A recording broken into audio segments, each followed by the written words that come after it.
안녕하십니까. 부동산 파헤치기 부파입니다. 오늘은 예고해드린 대로 봉천동에 위치한 관악 드림타운에 대한 분석과 앞으로의 전망, 그리고 주변 단지들과의 시세 비교를 해보겠습니다. 그리고 참고로 다음 시간에는 관악 벽산 블루밍 1차에 대한 분석 영상을 준비하고 있습니다. 따라서 구독과 좋아요 부탁드리면서 오늘 영상 출발하겠습니다. 그럼 먼저 관악 드림타운에 대한 위치부터 알아보겠습니다. 바로 여기가 2호선 서울대 입구역이 되겠습니다. 이 왼쪽에는 2호선 봉천역이 되겠고요. 또 이 위쪽으로는 7호선 숭실대 입구역이 되겠습니다. 관악 드림타운은 여기 중간쯤에 이렇게 위치를 하고 있습니다. 따라서 숭실대 입구역과 서울대 입구역을 이용할 수 있는 그런 위치라고 보시면 되겠습니다. 하지만 이런 전철역들을 도보로 이용하기에는 약간 거리가 있기 때문에 현재 거주하고 계신 분들은 주로 마을버스를 이용하고 있는 것 같습니다. 그리고 관악 드림타운 주변에 구암초등학교, 구암중학교, 그리고 구암고등학교가 이렇게 위치를 하고 있어서 학생들이 있는 가정에서 거주하기가 아주 편리하고 선호하는 그런 아파트 단지라고 보시면 되겠습니다. 항공사진으로 한번 보실까요? 바로 여기가 관악 드림타운 위치가 되겠습니다. 또 옆으로는 관악 벽산 블루밍 1차가 이렇게 위치를 하고 있고요. 주변에 이런 녹지 공간들이 풍부해서 환경적으로도 아주 쾌적한 그런 단지라고 보시면 되겠습니다. 다음은 관악 드림타운에 대한 일반 현황을 알아보겠습니다. 준공 연월은 지난 2003년 9월이 되겠습니다. 따라서 현재 17년차 된 그런 구축단지라고 보시면 되고요. 단지 규모는 총 44개 동에 3,544세대입니다. 그리고 층수는 10층에서 27층까지 이렇게 건축이 됐고요. 평형은 24평에서 42평까지 5개 평형으로 구성이 됐습니다. 용적률은 267%, 건폐율은 16%가 되겠습니다. 세대당 주차 대수는 1.52대, 그리고 난방은 개별 난방과 도시가스를 사용하고 있고요. 현관 구조는 계단식과 복합식으로 이렇게 이루어졌습니다. 건설사는 삼성물산과 동아건설 이 두 업체가 건축을 했습니다. 다음은 관악 드림타운에 대한 평형별 시세 현황을 알아볼 건데요. 그 전에 평형별 세대수를 보면은 24평은 44세대, 그리고 25평은 1000세대, 33평은 1468세대, 그리고 38평은 248세대, 42평은 784세대, 따라서 전체적으로는 3544세대의 단지 규모를 보여주고 있습니다. 현관 구조는 아까 말씀드린 대로 계단식과 복합식이 혼재되어 있는 그런 상태라고 보시면 되겠습니다. 다음은 실거래 가격인데요. 최근 서울 부동산 정보광장에 등록된 실거래 최고가를 기준으로 해서 설명을 드리겠습니다. 먼저 24평을 보면 6억 6,800만원까지 거래가 됐습니다. 이 거래는 지난 4월 4일 날 거래된 그런 내역이 되겠고요. 25평은 6억 7천만원까지 거래가 됐습니다. 이 거래도 4월 4일 날 같은 날짜에 거래가 됐네요. 그리고 33평은 7억 6,500만원까지 거래가 됐습니다. 이 건은 지난 4월 15일 날 거래된 그런 내역이 되겠고요. 38평은 8억 2,800만원까지 거래가 됐습니다. 이 건은 지난 2월 14일 날 거래된 그런 실적이 되겠고요.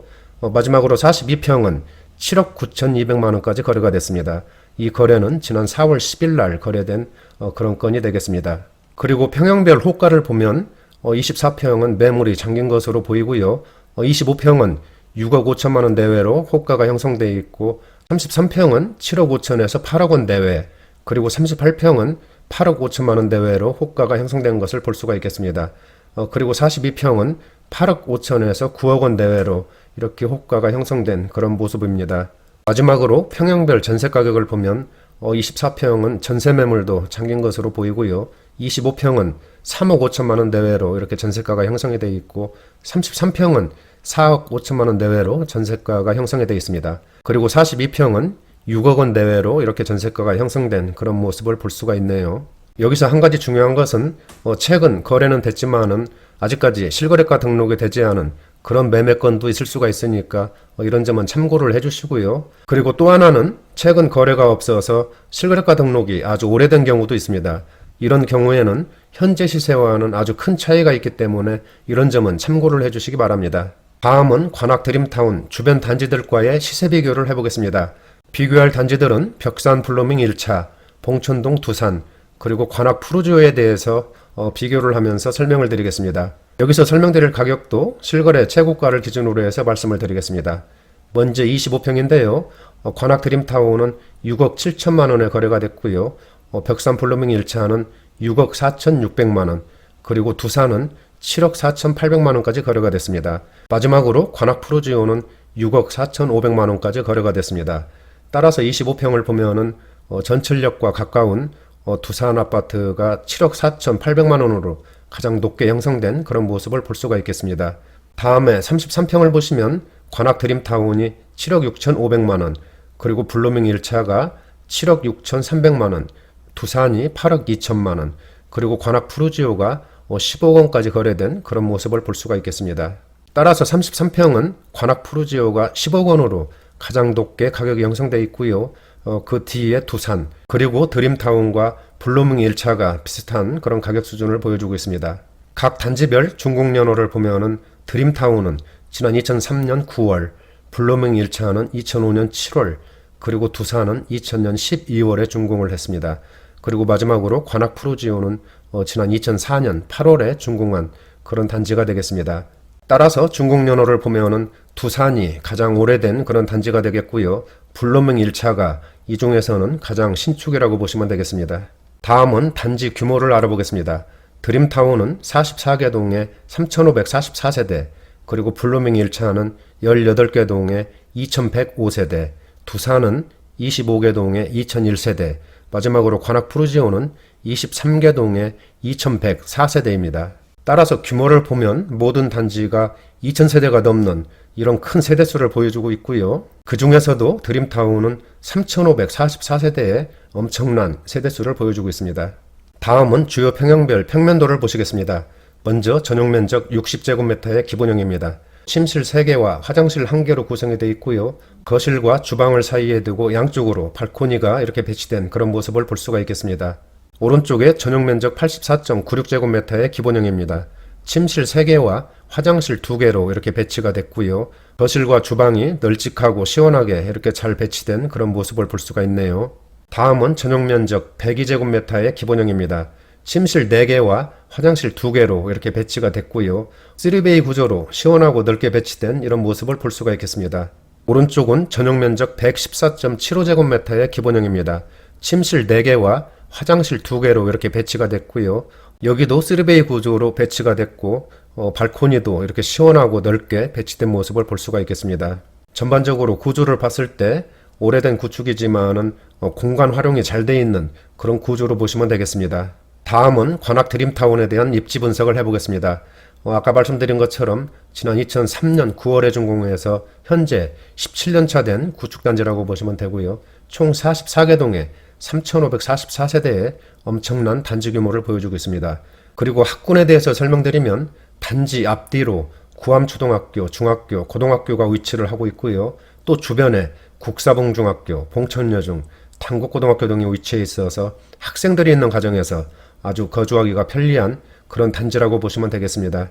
특히 구암중학교는 관악군에서도 명문중학교로 통하는 이런 학교이기 때문에 구암중학교를 배정받기 위해서 관악 드림타운으로 이사오는 그런 경우도 있다고 합니다. 다음은 교통입니다.